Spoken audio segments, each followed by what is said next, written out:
He's not breathing. Somebody do something!" The scream tore through the lobby of the five-star hotel, where evening gowns and crystal glasses suddenly became meaningless. All eyes snapped toward the stroller. Baby Leo, not yet a year old, was turning purple, his eyes rolled back. Marcus Thorne, 42, a famous tech billionaire, stood only a few steps away. A man used to making billion-dollar decisions was utterly powerless when faced with his own child. His hands trembled, but he did nothing. 1 second. 2. 3. The entire lobby held its breath with the boy. The French nanny snatched Leo up, patting his back hard. Useless. The cries were gone. Only a suffocating silence remained. At that exact moment, Sarah Jones rushed forward, a black cleaning woman in a janitor's uniform, still damp with mop water, broom in hand. No hesitation, no words. She wrenched the baby from the nanny's arms. "What are you doing?" Victoria Harrington, the hotel director, shrieked. Sarah didn't answer. She lay Leo face down along her arm and pressed her hand hard against his back. A sharp "cuck" burst out. A piece of cookie flew onto the carpet. A sigh of relief rippled through the lobby. Marcus Thorne felt as though he had just been hauled up from an abyss. His knees nearly gave way. His son was alive. But the sound of life was immediately drowned out by Victoria's piercing scream. "Security! Arrest her! She just attacked a guest's child." Had Sarah just saved a baby's life, or had she crossed the line and thrown herself into deadly trouble? Security guards stormed forward, their footsteps pounding against the polished floor. A ring closed in around Sarah. Black suits, earpieces, cold eyes. They didn't look at the baby, only at her, as if she were a criminal. Baby Leo still whimpered in Sarah's arms, but his cries grew more desperate by the second. This wasn't the wailing of a spoiled child. It was the cry of pain. His breathing turned ragged, his chest heaving in uneven bursts. Marcus Thorne stood frozen, his face drained of color. His son was breathing again, but why did it sound like torment? The terror he had just escaped was replaced with a confusion that cut even deeper. Victoria Harrington advanced, each click of her stiletto heels striking like a gavel. "Who do you think you are?" she hissed. "Your job is to scrub floors, not to save a billionaire's child." Sarah held Leo tighter, her voice trembling but clear. "I only wanted to help." He was choking. "Help?" Victoria's lip curled. "Don't be naive. I've seen people like you before. You're not saving anyone. You just want attention and money." She swiveled toward Marcus, her tone sweet as honey. "Mr. Thorne, forgive this disturbance. I'll dismiss her immediately." "Don't worry, we'll take care of everything." The air buzzed with unease. Some guests nodded in agreement. Others eyed Sarah with suspicion. Most remained silent, too cautious to take a side. Marcus said nothing. He crouched beside Sarah, placed a hand on his son's back, and tried to soothe him. But the crying only intensified.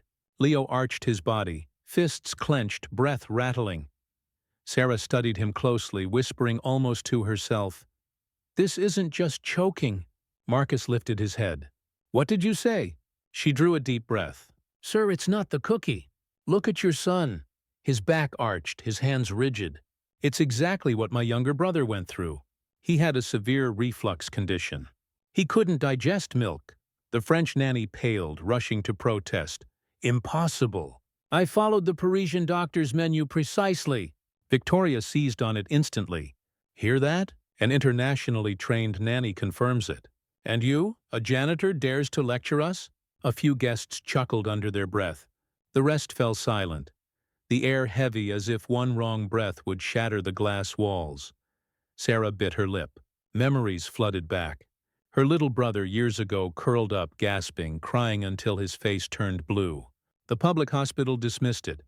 "Just colic. It will pass." But it didn't. That night she nearly lost him forever.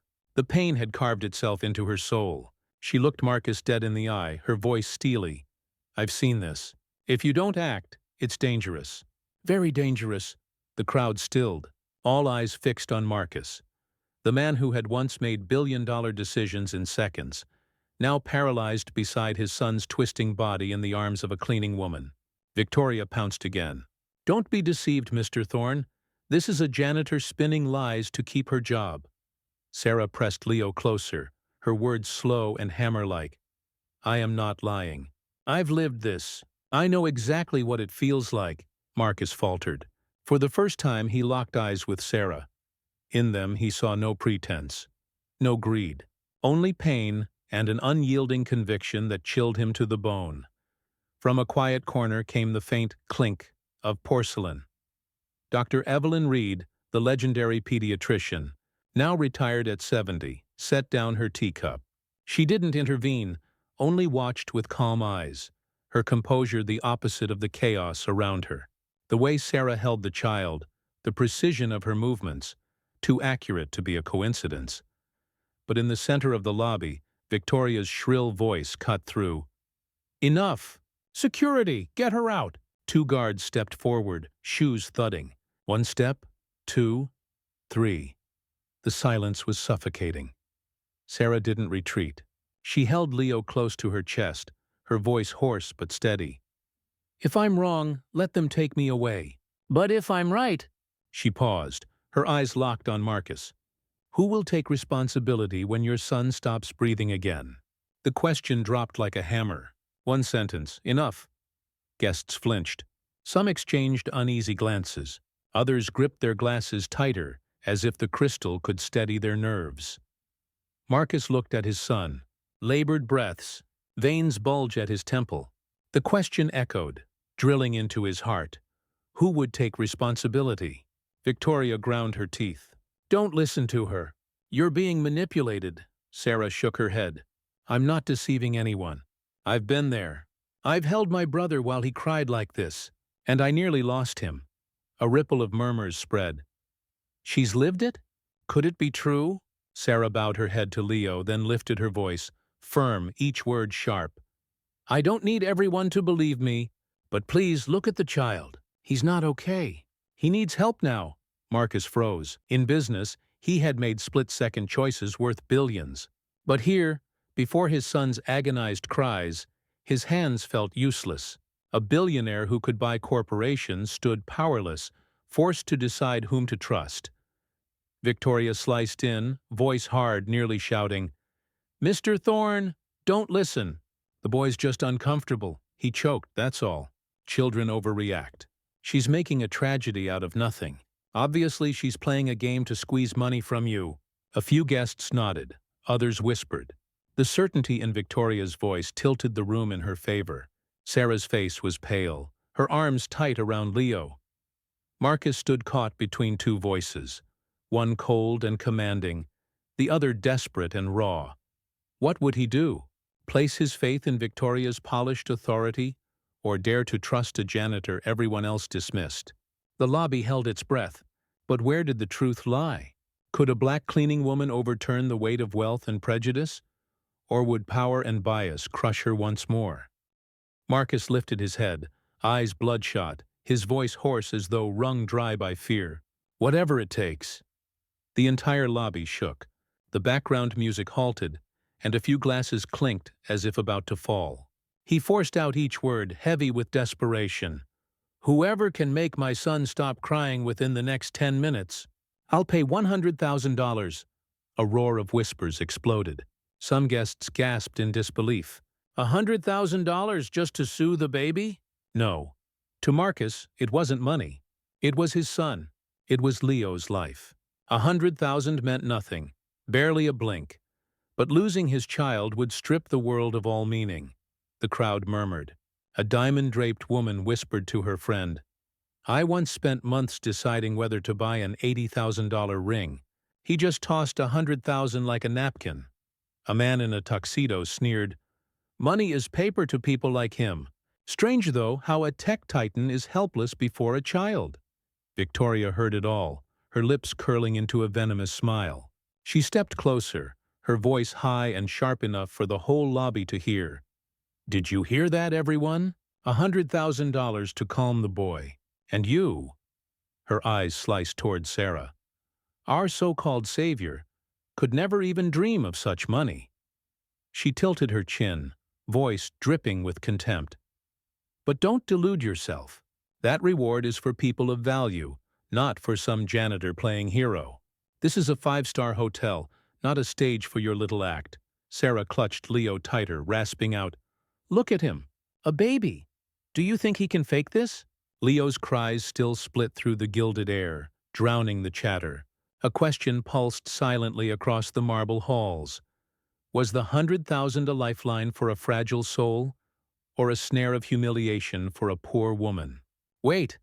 A calm voice rose, cutting through the chaos. At the far end of the hall, Dr. Evelyn Reed slowly stood. Silver hair, a bent back, but eyes bright and a voice as firm as steel.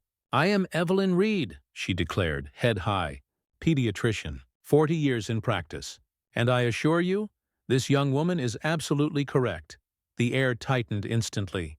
Guests covered their mouths in shock. A name like hers, every member of New York's elite knew it. Victoria scoffed bitterly. "Dr. Reed, your time has passed. Now it's the age of diplomas and certifications. Who believes in sentimental words from a cleaning woman?" She spat the title, grinding Sarah down with it. Dr. Reed didn't even look at her. She walked straight to Sarah, her gaze softening, the way she holds the child. The rhythm of her patting.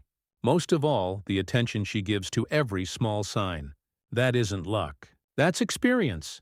Sarah lowered her head, voice slow, revealing a sliver of her past. "I once worked at a special needs childcare center, part-time. For 5 years I worked there while caring for my brother. When he grew older, I left and took any job I could to pay bills." From the pocket of her worn apron, she pulled out an old staff badge, edges frayed. Under the chandeliers, the letters still glimmered faintly. Whispers spread. "Little Steps Center. I know that place. Prestigious. Hard to believe someone who worked there now scrubs hotel floors." A question hovered in the air, unspoken but heavy. Sarah gripped the badge, her voice breaking but steady. "I don't need pity. I only want to say, I know what I'm seeing." The silence that followed was no longer doubt. It was an expectation. Who would make the next move? For a flicker, Victoria's face paled at the sight of the badge, but she quickly hardened. She let out a shrill laugh that ricocheted across the lobby. "That certificate? A scrap of paper proves nothing. What if it's fake? Who checks?" She whipped toward Marcus, slashing down any spark of hope. "Mr. Thorne, be sensible. Don't let a tattered badge and cheap lies cloud your judgment." Sarah tried to speak, but Victoria screeched over her. "Security! Run her record immediately. I want everything. People like this always hide filth behind their so-called kindness." One guard stepped forward, tablet in hand, his finger scrolling. The air grew suffocating. All fell silent, save for Leo's pounding heartbeat in his tiny chest.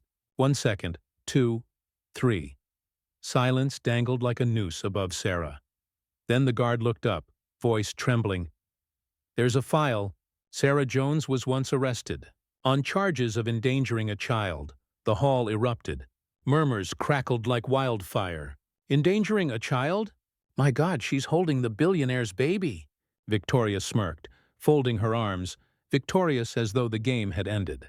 "You see? I told you. Someone who was once jailed for harming a child cannot be a savior." "Impossible." Sarah went still. Her eyes blinked rapidly, swallowing tears back down. And then softly her voice came, "It's true. I was arrested."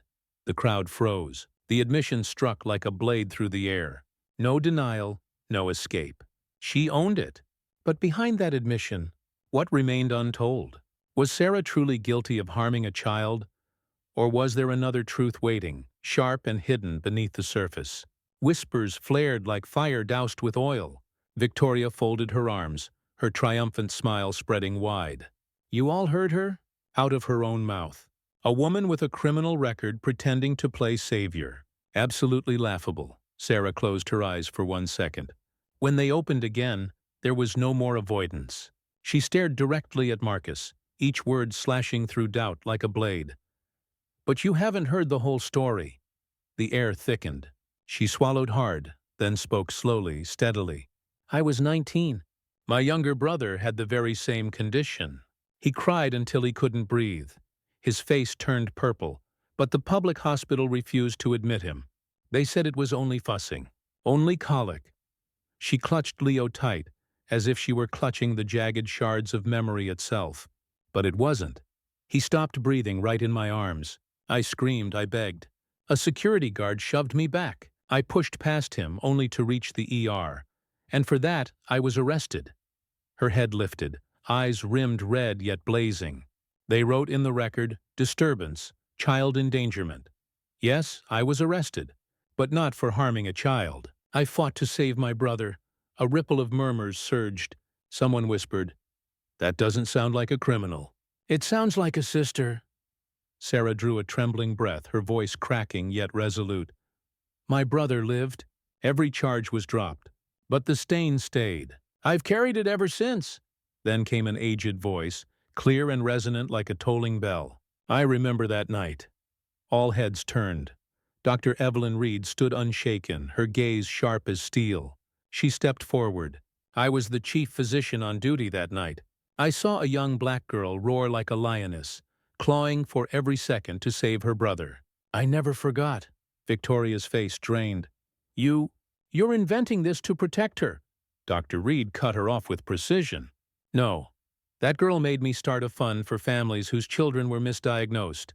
If not for her, that boy would have died. And now I finally know her name. Sarah Jones." The hall held its breath.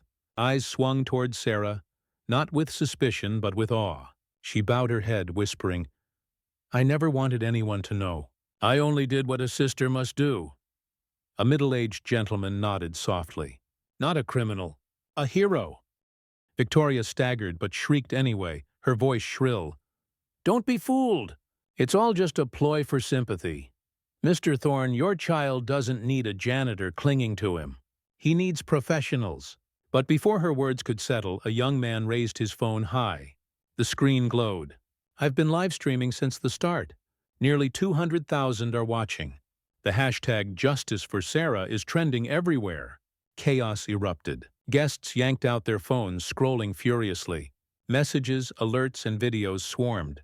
On Victoria's screen, dozens of missed calls flashed with texts blaring, "Fire her now," "PR disaster," "Unacceptable behavior."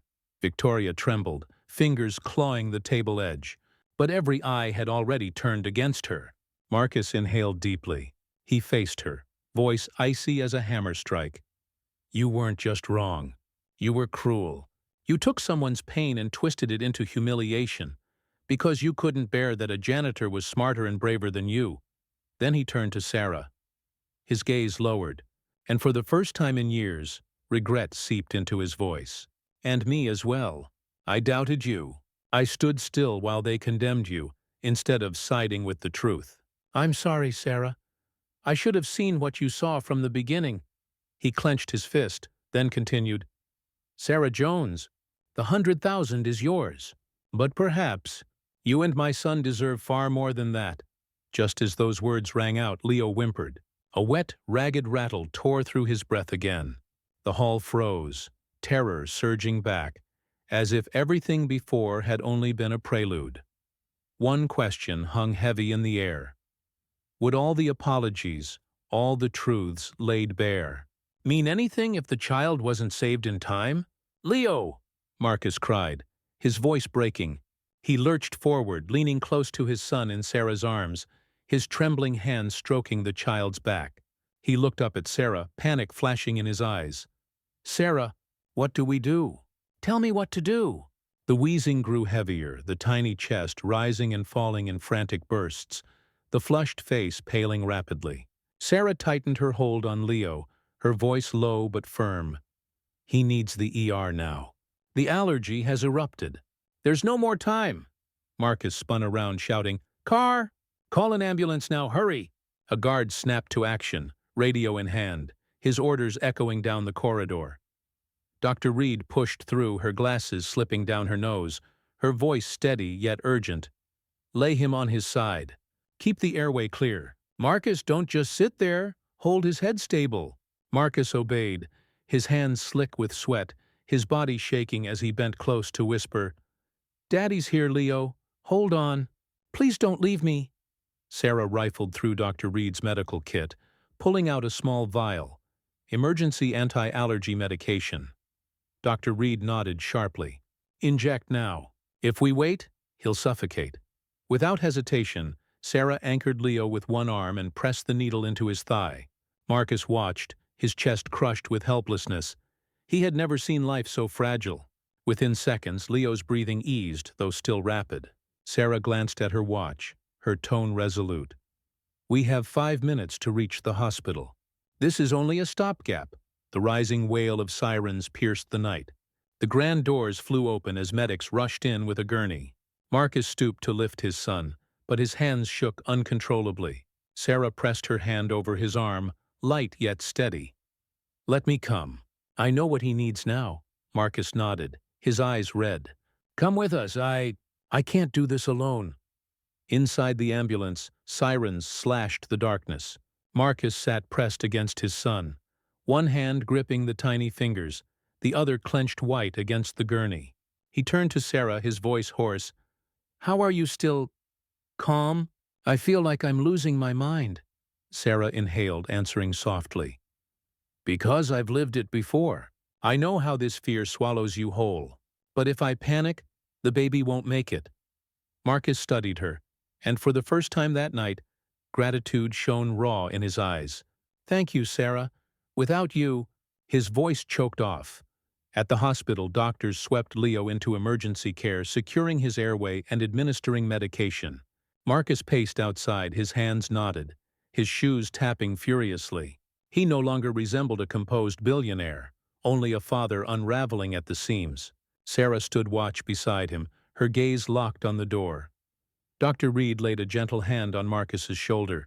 "Rest assured, the boy will be fine." Sarah saved him from the worst of it. Her words anchored him. Marcus collapsed into a chair, burying his face in his hands, whispering, "God, please don't take my son." Half an hour later, the doors swung open. A young doctor smiled. "The boy is stable. We'll monitor him, but the worst is over." Marcus bolted inside.